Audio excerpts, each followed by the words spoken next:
Live from New York, it's the show that has turned its back on his fellow NFL analytical nerds. Ha! It's first things we first. know who that is. He hates the nerds. He was going crazy. It's a small sample size sport, folks. I read a 9-tweet thread about, is Justin Tucker bad now or is he just unlucky? You know what the conclusion was? No way to tell. We're going to start with Bo and the Broncos. Moved to 8-5. Bo Nix throws for almost 300 yards and a touchdown. Here's his numbers on the year amongst rookies. Most passing yards, passing touchdowns and completions. Second best passer rating, and second most first downs. Nick, you weren't super high on Bo Nix. Did he prove anything to you last night? No. He was before the year, if you remember, my #1 draft pick of all of the young quarterbacks to trick people into thinking he was good. And there was a lot that went into that. One was, I think that if you ask 100 football fans how many games did the Broncos win last year, I think 90 of them undershoot it.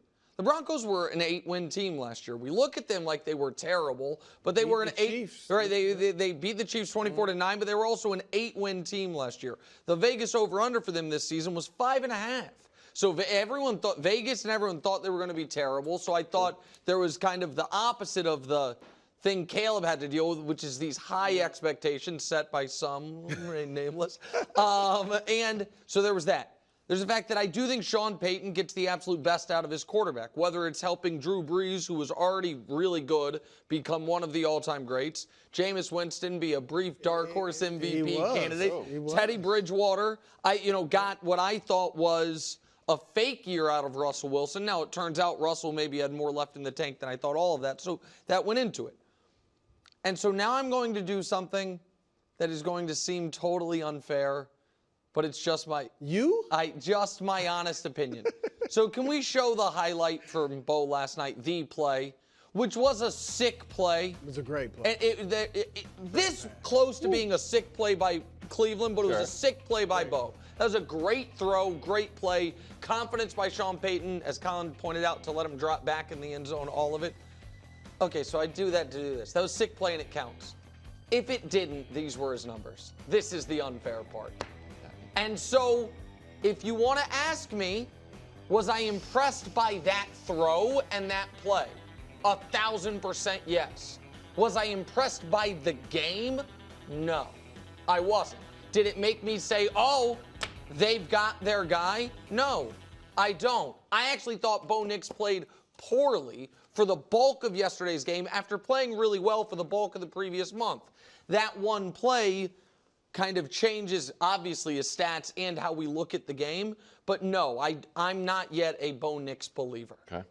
I don't disagree with a lot of what you said, but that was unfair. I just told you. I said it was unfair. If we took out some of the best plays from everybody. I said it was unfair. And we got this fluky interception that happened last night. All right, let's take them both out. Now, this is a fluke. Okay. I mean, we see that all the time. We see things all the time. It didn't deserve to be picked. It wasn't a great throw. It didn't deserve to be picked. And we see quarterbers all the time do it like figure skating. Drop the highest and the lowest, and what you'd get is not a very good game. He's having a very good year. All right, because that's the question. Is he the real deal?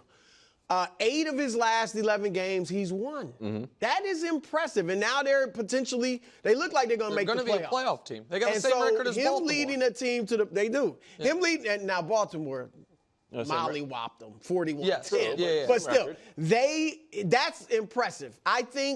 I do think last week he was right there with Jaden as rookie of the year. I think Jaden put some distance between them, 4 touchdowns against Tennessee on Sunday. But he's having probably the second best rookie. Now, Caleb is really starting to play well. But the Bo record's right now really would be hurt Caleb. But Bo is playing well. I am not completely sold, though, on the question, is he the real deal? Am I totally sure they've got their man? I like what I see. I lean toward yes. But these numbers from other quarterbacks who've had similar starts, seriously, Daniel Jones, 24 touchdowns, 12 interceptions as a rookie. Threw for more yards, both him and Mac. More yards per game than Bo. Mac's team went to the playoffs like Bo's probably. Yeah, and Mac actually made the Pro Bowl. Yeah. And Bo, Kind of. 22-10, that's a projection over 17 games. Right now he's at 17-8. But my point is that these two guys, it's kind of what Nick said, like, fooled you. Like, those two guys looked like they were going to be pretty good. And now I think Bo's arm is stronger than Mac Jones. He's more athletic than Mac Jones, so that's a plus. Also, Nick, now I think the one quarterback Peyton didn't get the most out of was Russ. But everybody else, you're right, he kind of got the most out of it. Because Russ is better now than he was last year. Yes, but Russ he was better last year. Yeah, Russ, his first year in Denver was a total train wreck. Right. Last year, they were around 500. As you always point out, he had the, 24 his numbers touchdowns. Were pretty good. The numbers were good, kind of fake.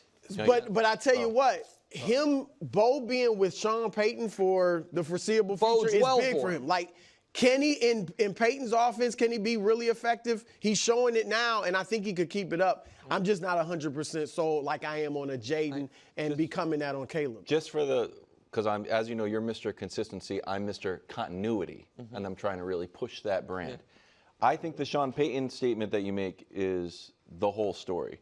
Caleb's already going to have, if we count the interim, I know, but I count it. There's a guy he's having a meeting with. Next year, he's going to be on his third guy he's having a meeting with. We think that, hold on, what was I going to say? Oh. That Gerard Mayo is going to be fired? No, we don't think Gerard Mayo is going to be fired. We don't think Gerard Mayo. But I like the idea that he's got Sean Payton. Oh, I lost my train of thought. I'm sorry. Jaden, if Cliff gets a new job, Jaden's going to have somebody fresh in there, too. I think the Patriots are fine. But I do think that him having one guy that is a good guy. And it's also, by the way, just quickly, 2 small points. An argument for if you have a young quarterback wanting an offensive-minded head coach, because even when things go well like they are in Washington, you might be a victim of that success where the offensive coordinator gets plucked. But also, this is where age and upside matters so much to me. It is very hard to make any type of winning or statistical case that Drake May is going to be a better quarterback than Bo Nix. But I believe that in my bones. Because he's 4 years younger. He doesn't have 60 college starts. To me, he is so much of an unpolished gem, if you will. And honestly, looking at the ability. Right. Like, the eye test, the dude is. Sure. Yeah. And, I mean, he's bigger and more athletic, all that. And Bo's actually a really good athlete.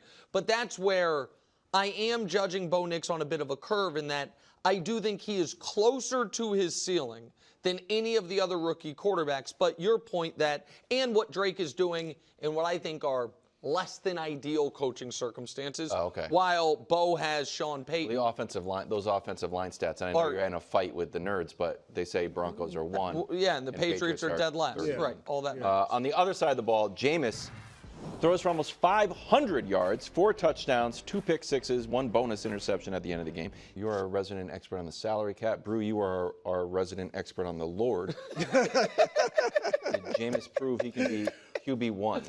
I love Jameis. And that quote, look, that's legitimate Christian lingo. Deliver me, Lord. And I know he's got some Christian brothers around him. Lay your hands on Jameis. Don't say delivering from pick sixes, though. Deliver us from evil. That's the prayer. And I guess pick sixes are evil. Yeah. But say, how about deliver me from poor decision making? How about that? Deliver me from poor decision making. Because honestly, that's his one problem.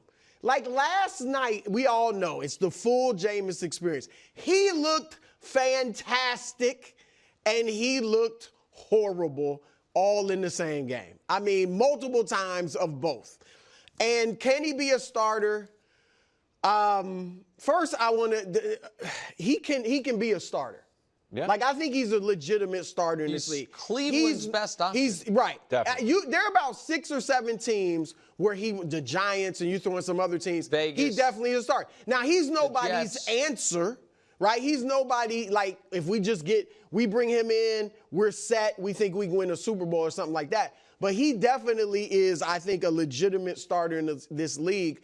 I wish I could feel, like, more optimistic about, okay, he can turn the corner because he's had huge moments, including last night with the yardage. He became, you guys probably saw it on Twitter, he and Peyton Manning now lead they're all-time leaders in throwing for 450 yards and 3 or 4 touchdowns in a game. 3 times. They've both done it 3 times. So he's put up huge numbers but he still hasn't improved. And we got this graphic. These are his numbers since he's been starting the last 5 games this year versus his career. They're the same. Except for the yards. Passing yards is a lot more, but he's put up gaudy numbers passing-wise. Remember, he threw for 5,000 yards. Everything else, interception percentage, touchdown percentage, everything else is exactly the same. This is who Jameis is. Now, I said, get the anointing oil, brothers. Lay your hands on him. Deliver him from poor decision-making, and maybe we got something. Yeah, I thought Danny on Breakfast Bowl this morning put it exactly right, which is I do not want Jameis Winston as my team's quarterback, but I want Jameis Winston as some team's quarterback. He makes the league better. It's interesting and fun. And Brew and I think, had a similar list. Obviously, some of these teams are going to draft a quarterback. But teams that this year, I think, would have had a better record potentially than they have right now if Jameis was their starter all year. Cleveland's one of them. Yes. Absolutely. I think the Jets are one of them. Yes. Yep. I think the Giants are one of them. I think Carolina, even though Bryce has played better as of late, is one of them. I think Vegas is one of them. Maybe the Niners. I'm not sure. And so I just got to get the ball in playmakers' hands. So I have a crazy stat and then my hope for Jameis. Okay. He is not. I am not comparing him to Brett Favre, who's one of the 10 greatest quarterbacks ever. But Brett Favre, who had a ton of skills Jameis doesn't, but was also the ultimate boom-bust guy. Right. Brett Favre's career, touchdown percentage. Percentage of his throws that end in a touchdown, 5.0. Jameis's career, 4.9. So 0.1 under Favre. Brett Favre's career interception percentage, 3.3. Jameis's career, 3.4. So he's 0.1 fewer percent in the touchdowns, 0.4 higher percent in the interceptions. But so the reason I even bring that up is you can succeed with that interception percentage if the other stuff is better, and he'd never be a great player like that. But you know where I'd love to see him end up next year if he doesn't have a day one starting job is with the Rams. Because you love everybody on the Rams. Well, because I think McVay is a top 3 coach. I think they have excellent weapons. I think that we saw in his brief time in New Orleans that if he has an offensive with Sean Payton, offensive coach, it can kind of get the evil out of it. 14 touchdowns, 3 interceptions in 7 games. It was something there, and I just don't think 5-2. Stafford's got a long time left. Not bad. And I don't think the Rams are going to want to full-on rebuild. And so, that's a spot where it wouldn't just be, he's fun and, makes a bad team interesting. The year with New Orleans, I mean, they were 5-2. I joked, and he was my dark horse MVP candidate that year. But you're right, that could change. Also, he just gotta. We'll see. You gotta cut down those interceptions. Okay. That's it. The back-to-back champions have the best record in the NFL, but are tied for the 3rd-best odds to win the Super Bowl. The odds are Detroit, Philly, then Buffalo, and then KC, tied at 3. Then Brew's Ravens, far back there. Nick, I'm surprised they're actually at 5. Yeah. Really? I'm happy. Well, not for me, but just for me. Steelers? Well, the Steelers would have a case. You could put other Minnesota teams just because of their record. All right. Do you want to go here, or do you want Brew to go? Like Do you think it's disrespectful to the champs? Well, it's not only disrespectful, it's wholly unprecedented across all of sports history. That's interesting. So think about this.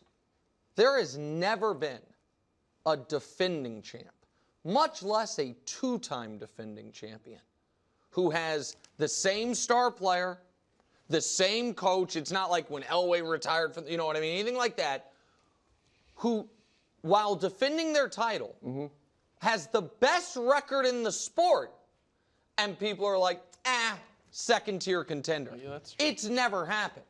It wasn't the case with Steph defending his titles when they were awesome the next year, LeBron defending his, Michael defending his. In football, it was never the case with Brady, ever, where they were the defending champs, were awesome in the regular season record-wise, and people were like, nope, they're not the team. And so, of course it's disrespectful, because it's never happened before. And here's what's so frustrating to me about it. there is any of the yeah buts that should go along with it, aside from we wish they were blowing people out, don't apply here. Yeah, well, maybe they've had an easy schedule. No. Actually, they play in the division that's going to have 3 of the 7 playoff teams. And how have they done against playoff teams this year? We can show it to you. They're 4-1. Only Pittsburgh has more wins in the whole NFL against teams in the current playoff picture. Oh, they've gotten incredibly lucky with injuries, and now they're just getting hurt. No, actually, before October hit, down wide receiver 1, wide receiver 2, running back 1. All of them. 2 of those 3 guys are either back or coming back already. Only Rasheed's done. Their star player isn't what he once was in Patrick Mahomes. Well, that's not the case either. If we show you Mahomes either in the fourth quarter or since they got DeAndre Hopkins, either one. In the fourth quarter, he's been good, not vintage Mahomes. That rating's pretty damn good, just the touchdowns are low. But really, he had a slump at the beginning of the year. Either it ended and they added DeAndre, or it ended because they added DeAndre. Those are his career passer ratings 102. This year, in the last 7 games, it's 100. So none of it makes sense. And so it is, to me, purely media boredom. And so, yeah, I find it disrespectful and I find it ridiculous. I'm going to take your historical precedent and raise it to prove why it's not disrespectful. The reason they aren't the favorites is because they are trying to do something no one else has done. That's what no one in 58 years has won 3 straight Super Bowls. I think that's a huge factor, Nick. If they didn't win the Super Bowl last year and they're 11-1, they might be the favorites. But I think there's a part of people that's like, this has never happened. Not with Tom Brady, not with Terry Bradshaw, not with anybody else. So I think that's a factor. They're trying to do something that's never been done. On top of that, they don't look good. They're winning. They don't look good. All right, they've got the 6th best point differential in the AFC. The AFC. They got the 3rd best point differential in their division. So, I mean, in Detroit, you just showed the stat about playoff teams. Well, Detroit was undefeated against playoff teams, and so was Pittsburgh. So I'm just saying they're 3rd. I don't think you can argue with putting Detroit ahead of them. And who was it that was Philadelphia is playing really well, too. So I just think it's the historical precedent combined with how they've looked, which isn't great. They've been edging bad teams. Can I say something about the point differential? If the Denver Broncos have a better point differential than the Kansas City Chiefs, is that an indictment on the Chiefs or is that an indictment on using point differential as a metric? The Chiefs. Because you can go by the history and it shows the value of point differential. Doesn't mean it's foolproof. Doesn't mean it's 100%. The Ravens have a far better point differential than the Chiefs, I would assume. I think I would, if they're 6th in the AFC. Go ahead, Wilds. The only argument is people wish they blew people out. Yeah, that's my only argument. I am consistent on this, although I am Mr. Continuity. I'm consistent on when I saw the Celtics blowing everybody out, I was like, you know what? I like that. I like handling teams easily. So you had this graphic yesterday, which I liked, and it took me 20 hours to figure it out. I was like, man, winning 1-score games. And I remember the Patriots, obviously, this was like a hallmark of Belichick and Brady. If it gets close, they're not going to beat themselves. I'm not going to do dumb stuff. We got a good kicker, the whole 9. Then I asked Troy, because Josh is out, everybody. I asked Troy, I said, Troy, can you dig into this and see how many games the Patriots were smashing teams? And here's the statistics. During that run, when they were winning 1-score games, I'm the Patriots. We've got 4 wins by 20 or more points. The Chiefs have 0, and 8 wins by 2 touchdowns or more. The Chiefs have 1, the only one being the Dolphins game, which of course everybody knows. Cold weather breakdown. So I do think winning close games is a mark of a champion. At the same time, never blowing a team out is a mark of a... the Chiefs last year, who were a champion? No, they had better... They had 1 blowout all last year against the Bears. And I do find interesting, to be fair, that all of a sudden you don't mind counting by 7s when it comes to these streak games. You had a 13-point win against the Raiders, too. I'm just telling you, because I also looked it up. The last 2 years, the Chiefs have 6 double-digit victories. Okay. If you 2 this year, 4 last year. But we got 4 by 20. Right. Yes, absolutely right. They blew more teams out. I don't care about that. It's tough, but it's not nothing. All I'm saying is it's not nothing. It's like the boxer that edges his opponents and has trouble with his opponents versus the guy that's knocking everybody out. You're going to be more impressed with the guy that's knocking everybody out. Yes, but what is frustrating to me is if we are more impressed with the guy who's knocking everybody out, who also once every 3 times he fights gets knocked out. That is an odd. But that's not Detroit. No, that's not Detroit. That's not Detroit. But it's the Ravens. I'm not picking on the Ravens as Bruce's team. It does feel like there is a lot more love for teams that lose, but because here's what I think is going to happen, and then I'll shut up. I think in the next 2 weeks, Detroit plays Green Bay and Buffalo in the next 2 weeks. I think they're going to lose at least one of them. Buffalo plays the Rams in Detroit, so obviously one of those teams is going to lose, but the Buffalo could lose one. Philadelphia might even lose once in the next couple weeks. My beloved Eagles, they play the frisky Panthers, and they play Pittsburgh. I think all of those teams could lose once in the next 2 weeks. And the Chiefs beat the Chargers in Cleveland by a combined 7 points and are sitting there at 13-1. Everyone else in the NFL has 2 or 3 or 4 losses. We're like, Chiefs aren't doing it the way I want them to. Yeah. That's frustrating. It is strange, but it's just the way it is. It is some boredom. There's no doubt. There's definitely some boredom. Yeah. Thanks for watching. Subscribe here to get more from the show and to check out clips from other shows on FS1.